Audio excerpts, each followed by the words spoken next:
Hello friends, good morning. Welcome to PSP classes. दोस्तों, जैसा कि आपको विदित है, हमारे यहाँ मनोविज्ञान की टेस्ट सीरीज चल रही है। यह टेस्ट सीरीज आपके एग्ज़ाम रीट आरटेट के लिए बहुत महत्वपूर्ण है। ज़्यादा से ज़्यादा विद्यार्थी इस टेस्ट सीरीज से जुड़ें। हमने अभी तक मनोविज्ञान के व्यक्तित्व पार्ट और समायोजन पार्ट इन दोनों को कंप्लीट कर लिया है।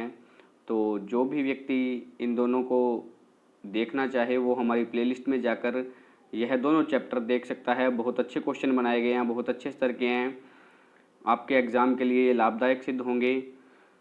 तो आज हम करेंगे मनोविज्ञान का बुद्धि चैप्टर पार्ट फर्स्ट। इससे पहले मैं दोस्तों आपको बता दूं, आपको किसी भी वीडियो की पीडीएफ चाहिए तो आप हमारे टेलीग्राम चैनल से जुड़ सकते हैं। हमारा टेलीग्राम चैनल का लिंक मैंने डिस्क्रिप्शन में डाल दिया है। आप वहां जाकर टेलीग्राम चैनल को ज्वाइन कीजिए और पीडीएफ प्राप्त कीजिए। और टेलीग्राम चैनल पर मनोविज्ञान की क्विज़ भी होती है, तो आप उसे भी ज्वाइन कर सकते हैं। चलिए शुरुआत करते हैं हम आज के चैप्टर से। मनोविज्ञान का बुद्धि चैप्टर पार्ट फर्स्ट। देखते हैं आज के क्वेश्चन। तो आप रेडी रहिए अपने कॉपी पेन के साथ। हर प्रश्न का आंसर आप नोट कीजिए और अंत में आप प्रश्नों का टोटल कीजिए, कितने प्रश्न आपके सही हुए हैं, और कमेंट बॉक्स में उसका आंसर ज़रूर दीजिएगा। चलते हैं आज के प्रश्न की तरफ। पहला प्रश्न आपके क्लास का पीएसपी क्लासेस। पहला प्रश्न, मानसिक आयु शब्द किसने व कब दिया? बहुत अच्छा प्रश्न है। तो बताइए इस प्रश्न का सही जवाब क्या होगा। कॉपी पेन में आप नोट कीजिएगा। 1906 स्टर्न, 1908 बिने, 1908 टर्मन, 1908 स्टर्न। जैसा कि आपको पता है, हर प्रश्न के लिए 5 सेकंड दिए जाते हैं, तो आपके पास 5 सेकंड है। आप अपना आंसर सोचिएगा, नोट कीजिएगा और अंत में मिलान कीजिएगा और उसे कमेंट बॉक्स में आंसर दीजिएगा। प्रश्न 1, मानसिक आयु शब्द किसने व कब दिया? इस प्रश्न का सही जवाब है बी, 1908 बिने। तो यह मानसिक आयु जो शब्द है ये 1908 में बिने ने दिया। चलते हैं अगले प्रश्न की तरफ। प्रश्न नंबर 2, थॉर्नडाइक के अनुसार बुद्धि के कितने प्रकार हैं? 1, 2, 3, 4। हर प्रश्न के लिए आपको 5 सेकंड दिए जाते हैं। 4 ऑप्शन है आपके पास, एक सिलेक्ट करना है। आप इसको कॉपी पेन पे नोट कीजिएगा अपने आंसर को और मिलान कीजिएगा आपका आंसर सही है या नहीं। थॉर्नडाइक के अनुसार बुद्धि के कितने प्रकार हैं? 1, 2, 3, 4। इस प्रश्न का सही जवाब है सी, 3। थॉर्नडाइक के अनुसार बुद्धि के 3 प्रकार हैं। इन 3 प्रकार को आप नोट कर लीजिए। मूर्त, दूसरा है अमूर्त और तीसरा है जी सामाजिक। तो आपको इन फैक्ट्स को भी याद रखना है, मूर्त, अमूर्त और सामाजिक। अगले प्रश्न की तरफ चलते हैं। प्रश्न नंबर 3, बिने साइमन परीक्षण में कुल कितने प्रश्न थे? बहुत अच्छा प्रश्न है। ऐसे प्रश्न एग्जाम में आजकल पूछे जा रहे हैं। 20, 22, 25, 30।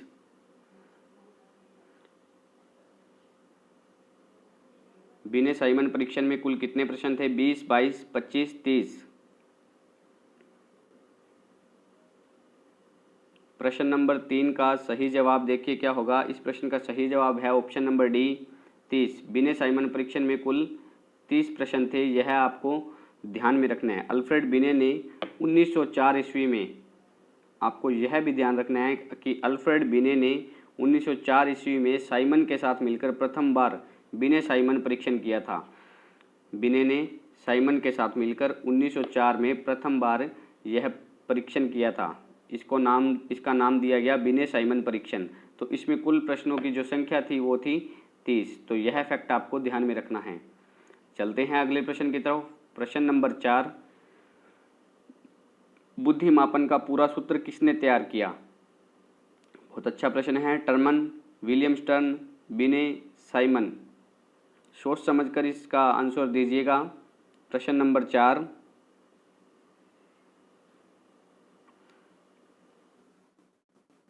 टर्मन, विलियम स्टर्न, बिने, साइमन।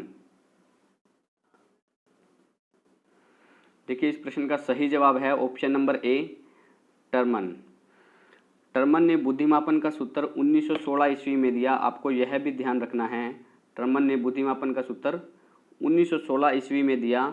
सूत्र क्या है आप ये भी नोट कीजिएगा, मानसिक आयु बटा वास्तविक आयु मल्टीप्लाई विद 100, मानसिक आयु बटा वास्तविक आयु मल्टीप्लाई विद 100।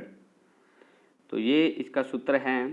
विलियम स्टर्न ने 1912 ईस्वी में मानसिक आयु बटा वास्तविक आयु सूत्र दिया था, जो कि अधूरा था। आपको यह ध्यान रखना है कि विलियम स्टर्न ने जो सूत्र दिया था वो था मानसिक आयु बटा वास्तविक आयु, जबकि यह अधूरा था। लेकिन टर्मन ने जो सूत्र दिया वो था मानसिक आयु बटा वास्तविक आयु गुना 100। ये सूत्र पूरा सूत्र था। तो आपको ध्यान रखना है कि सर्वप्रथम जो बुद्धिमापन का सूत्र दिया 1912 ईस्वी में वो विलियम स्टर्न ने दिया, लेकिन यह अधूरा था। इसको पूरा किसने किया? टर्मन ने पूरा किया, मानसिक आयु बटा वास्तविक आयु गुना 100।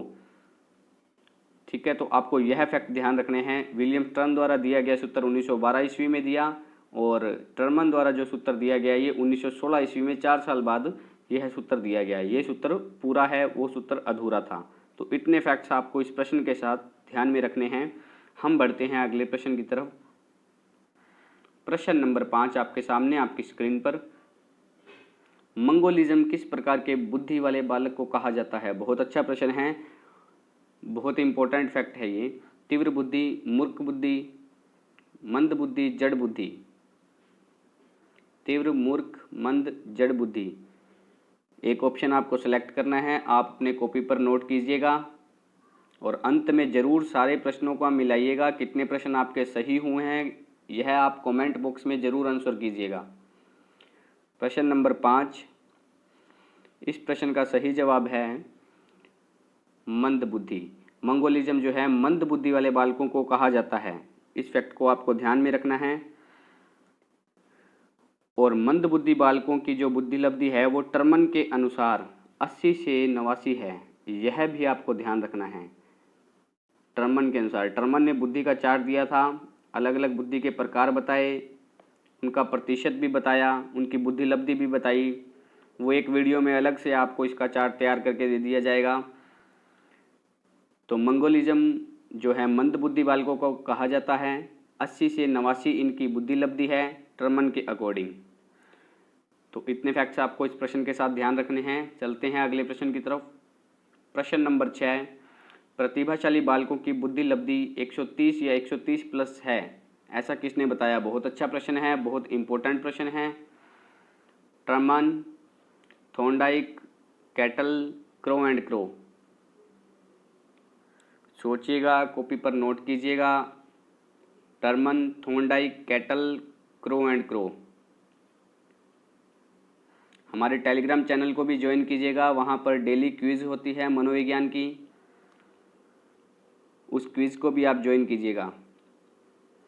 प्रश्न नंबर 6 का सही आंसर है crow and crow. Option number D इस प्रश्न का राइट आंसर है। तो क्रो एंड क्रो ने बालकों की बुद्धि लब्धि जो है 130 या 130 प्लस बताई। चलते हैं अगले प्रश्न की तरफ। प्रश्न नंबर 7, जॉनसन ने इनमें से किस सिद्धांत को निरंकुशतावादी बुद्धि सिद्धांत की संज्ञा दी है? एक खंडात्मक, द्विखंडात्मक, समूह कारक, प्रतिदर्श। बहुत इंपॉर्टेंट प्रश्न है, आज का स्टार प्रश्न। एक खंडात्मक, द्विखंडात्मक, समूह कारक, प्रतिदर्श। हर प्रश्न के लिए आपको 5 सेकंड दिए जाते हैं। आप वीडियो को पॉज करके भी अपना आंसर सोच सकते हैं और कॉपी पर नोट कर सकते हैं। प्रश्न नंबर 7, इस प्रश्न का सही जवाब है ऑप्शन नंबर ए, एक खंडात्मक। तो जॉनसन ने एक खंडात्मक सिद्धांत को निरंकुशतावादी बुद्धि सिद्धांत की संज्ञा दी है, जो कि अल्फ्रेड बिने ने दिया, आप यह कह सकते हैं। इनके साथ स्टर्न भी थे। अगले प्रश्न की तरफ बढ़ते हैं। प्रश्न नंबर 8, तरल व ठोस बुद्धि का सिद्धांत किसने दिया? बहुत अच्छा प्रश्न है। जॉनसन, टर्मन, ये टर्मन है जी, टर्मन, कैटल, गार्डनर। तरल व ठोस बुद्धि का सिद्धांत। प्रश्न नंबर 8,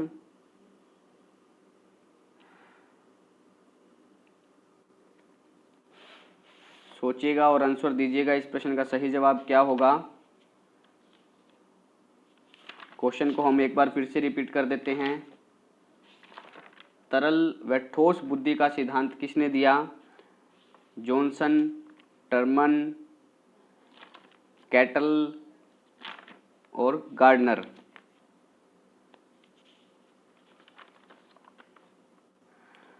इस प्रश्न का सही जवाब है सी, कैटल। कैटल ने जो है जी तरल व ठोस बुद्धि का सिद्धांत दिया। इसको कह सकते हैं, इनका पूरा नाम जो है वो है, आप ध्यान रखिएगा, आर.बी. कैटल।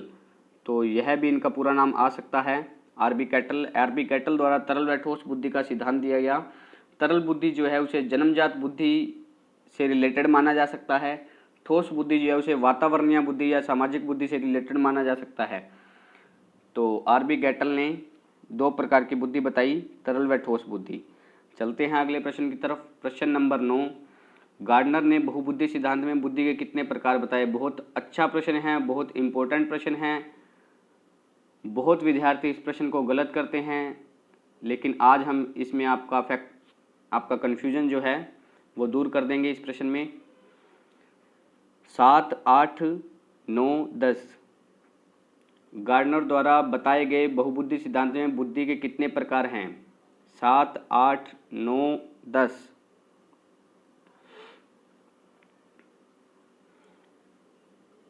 इस प्रश्न का सही जवाब होगा 8। गार्डनर द्वारा बताए गए बहुबुद्धि सिद्धांत में बुद्धि के 8 प्रकार हैं। सुनिए इस प्रश्न की डिटेल क्या है। देखिए, इस क्वेश्चन के वैसे 3 आंसर हैं, 7, 8, 9, लेकिन हमें 8 ही सही करना है, क्योंकि एनसीईआरटी में 8 ही दिया हुआ है। एग्ज़ाम में यह क्वेश्चन आए तो हमें आंसर 8 ही करना है। लेकिन इसके साथ हमें यह भी ध्यान रखना है कि गार्डनर ने अब इसको चेंज कर दिया है, इसको अपडेट कर दिया है अपने सिद्धांत को, और इसमें एक 9वां बुद्धि का प्रकार भी जोड़ दिया है। उस प्रकार का नाम है प्राकृतिक बुद्धि। आपको यह भी ध्यान रखना है कि 9वां जो प्रकार है वो गार्डनर ने बताया है प्राकृतिक बुद्धि। तो आपको यह ध्यान रखना है कि 9वां प्रकार जो बताया वो है प्राकृतिक बुद्धि। लेकिन इसके साथ साथ आपको यह ध्यान रखना है कि गार्डनर ने बहुबुद्धि सिद्धांत में बुद्धि के कितने प्रकार बताए हैं? 8 ही बताए हैं। 9वां अपडेट हुआ है, लेकिन वो अभी तक एनसीईआरटी में आया नहीं है। एनसीईआरटी में अभी तक 8 ही हैं, तो हमें 8 को लेकर ही चलना है।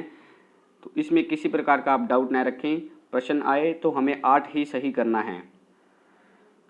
तो आपको इस प्रश्न के साथ इतनी जानकारी मिलती है। 9वां जो प्रकार है वो है प्राकृतिक बुद्धि। 8 प्रकार जो हैं उसके लिए अलग क्वेश्चन अपने देखते हैं क्या होगा।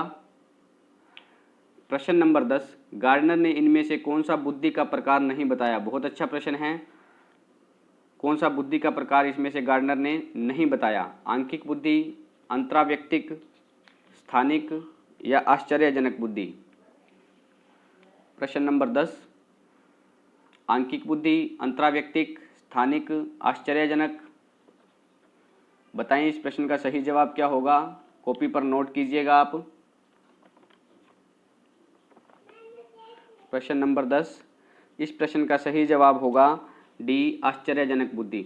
तो गार्डनर ने जो अपनी बुद्धि के प्रकार बताए हैं 8 प्रकार लेकर चलिएगा। 9वां प्रकार प्राकृतिक बुद्धि। 8 प्रकारों में कौन कौन से आते हैं उन्हें हम एक बार देखते हैं।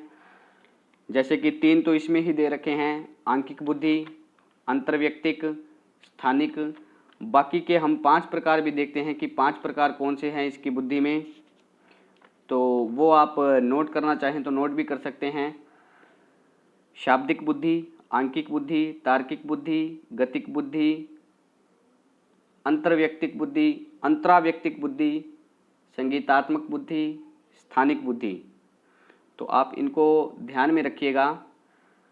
एक बार मैं फिर से रिपीट कर देता हूँ, 8 के 8 प्रकार। 9वां प्रकार मैंने आपको बता ही दिया है प्राकृतिक बुद्धि। तो 8 प्रकार आप कंटिन्यूसली सुन लीजिएगा।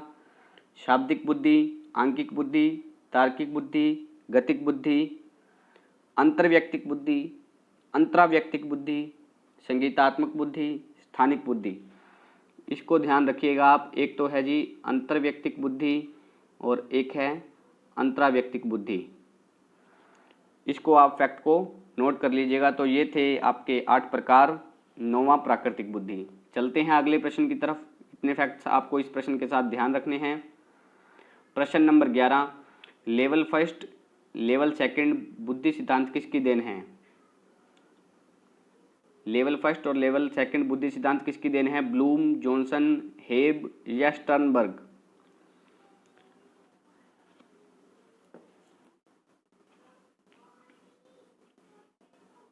इस प्रश्न का सही जवाब होगा जी बी जॉनसन। जॉनसन ने जो अपनी बुद्धि का सिद्धांत दिया उसका नाम है लेवल फर्स्ट और लेवल सेकंड।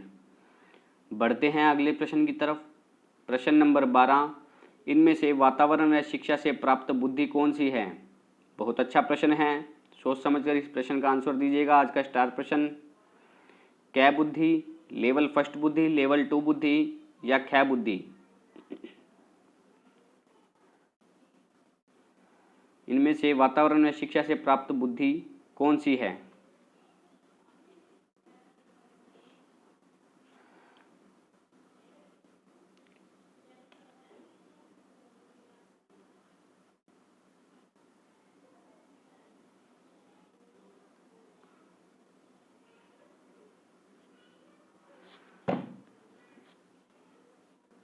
इस ऑप्शन को काटकर आप कर दीजिए जी उपरोक्त सभी। ऑप्शन में थोड़ा सा मिस्टेक था। इनमें से वातावरण व शिक्षा से प्राप्त बुद्धि कौन सी है? कै बुद्धि, लेवल फर्स्ट बुद्धि, कै बुद्धि या फिर सभी? ऑप्शन आपके सामने हैं, अभी आप सेलेक्ट कीजिए आपका कौन सा आंसर है। कॉपी पर आप नोट कीजिएगा। प्रश्न नंबर 12 का सही जवाब जो है वो होगा द कै बुद्धि। कै बुद्धि जो है वातावरण व शिक्षा से प्राप्त बुद्धि मानी जाती है। प्रश्न नंबर 13 की तरफ बढ़ते हैं। प्रत्येक व्यक्ति को अपने संवेगों को समझने का प्रयास करना चाहिए, क्योंकि संवेगों को समझते हुए किसी कार्य को करते हैं तो वह ठीक से हो जाता है। यह कथन किसका है? बहुत अच्छा प्रश्न है। तो ये बतानी है ये कोटेशन किसकी है? पीटर सेलोवे, गोलमैन, टर्मन या स्टर्नबर्ग?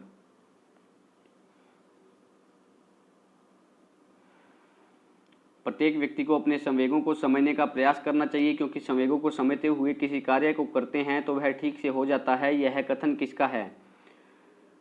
आपके पास थे 5 सेकंड। प्रश्न नंबर 13 का सही जवाब है पीटर सेलोवे। तो यह कथन जो है वो पीटर सेलोवे का है। बढ़ते हैं अगले प्रश्न की तरफ। प्रश्न नंबर 14 आपके सामने आपकी स्क्रीन पर, संवेगात्मक बुद्धि बुद्धिलब्धि से महत्वपूर्ण क्यों नामक पुस्तक किसके द्वारा रचित की गई है? तो ये बताना है यह रचना किसकी है, यह बुक किसके द्वारा लिखी गई है? संवेगात्मक बुद्धि बुद्धिलब्धि से महत्वपूर्ण क्यों?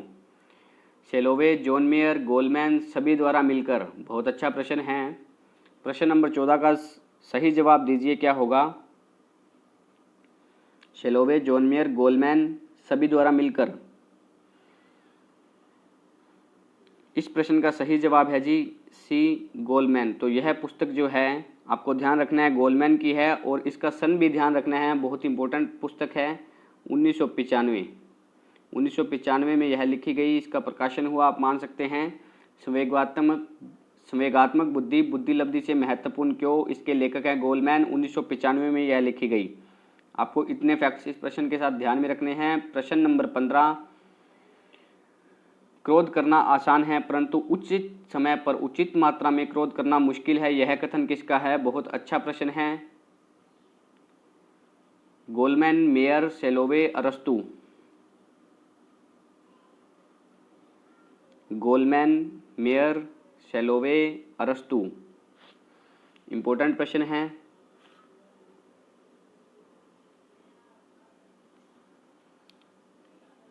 प्रश्न नंबर 15 का सही जवाब होगा जी डी अरस्तु। यह कथन अरस्तु का है, क्रोध करना आसान है परंतु उचित समय पर उचित मात्रा में क्रोध करना मुश्किल है। यह कथन अरस्तु का है। इससे मिलता जुलता एक कथन गोलमैन का भी है, उसको आप नोट करना चाहें तो नोट कर लीजिएगा। उचित समय पर उचित मात्रा में संवेग पैदा करना ही संवेगात्मक बुद्धि है। मैं रिपीट कर देता हूँ, आपको यह कोटेशन ध्यान में रखनी है। अरस्तु से ज़्यादा इंपॉर्टेंट जो कोटेशन है वो गोलमैन की है। गोलमैन की कोटेशन आपको ध्यान में रखनी है। अरस्तु की कोटेशन से मिलती जुलती है। उचित समय पर उचित मात्रा में संवेग पैदा करना ही संवेगात्मक बुद्धि है। जबकि अरस्तु की कोटेशन है जो वो है, क्रोध करना आसान है परंतु उचित समय पर उचित मात्रा में क्रोध करना मुश्किल है। तो एक क्रोध की जगह संवेग वर्ड को किसने दिया? गोलमैन ने। तो ये थे आज के हमारे प्रश्न।